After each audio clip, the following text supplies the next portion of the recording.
On Saturday morning, instead of playing pool at 50 Forward here in Donaldson, I went to a couple of community meetings where people were discussing that massive transit plan. Metro Councilman at Large John Cooper, Democrat, brother of Congressman Jim Cooper, is among the most articulate of those opposed to the May 1st transit tax referendum. He spoke first at a community breakfast hosted by John Ayes, a longtime tradition of the Nashville icon. Taking it all the way up to $9 billion with the most expensive choices possibly being able to make. Light rail is 10 to 15 times the cost of rapid bus. No one at John Ayes defended the proposed transit tax, including any of the many candidates for city office. It was obviously a third rail for all of them. But at a Westside elementary school, Cooper, joined by Vanderbilt professor Malcolm Getz and community activist Pastor Jeff Carr, a senior advisor for No Tax for Tracks, faced off against Walter Searcy, a leader of the Transit for Nashville PAC and member of the MTA board, and Councilman Jeremy Elrod, who sponsored the referendum ordinance.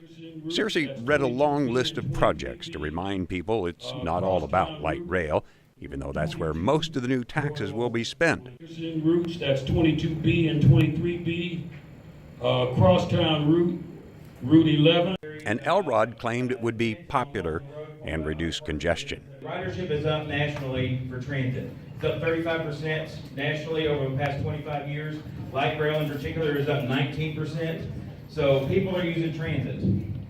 Getz and Carr came armed with multiple studies, sources, slides, and other evidence to refute the proponents' claims and elaborate on the extraordinary cost of rail compared to other options. So as you think about this referendum and the amount of money we're going to propose to commit to railroads, that's a menu I wouldn't order from if I was in a restaurant. I said, order this first. Don't worry about how much it's going to cost. That's at the end. The Nashville District 1 through 3 community meeting audience expressed some serious doubts about the city's plan. Why does it appear that we were pretty much left out except for slow buses?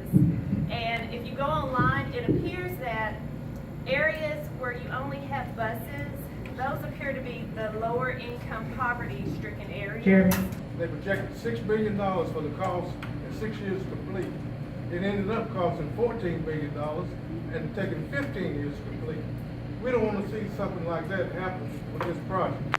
And Cooper took the mic again to confirm the testimony of Getz and Carr that the $9 billion transit plan has nothing to do with relieving congestion.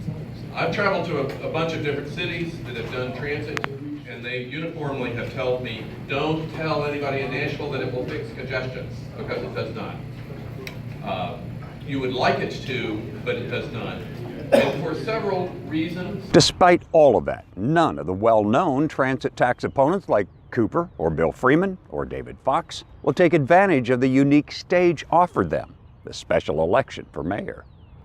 And so my job, I think, is to go around the county and give true financial facts for the correct evaluation. Couldn't you do that better if you were running for mayor? Well, I'm not sure there'd be any interest in that, but I hope there's a lot of interest in people understanding the financial ramifications.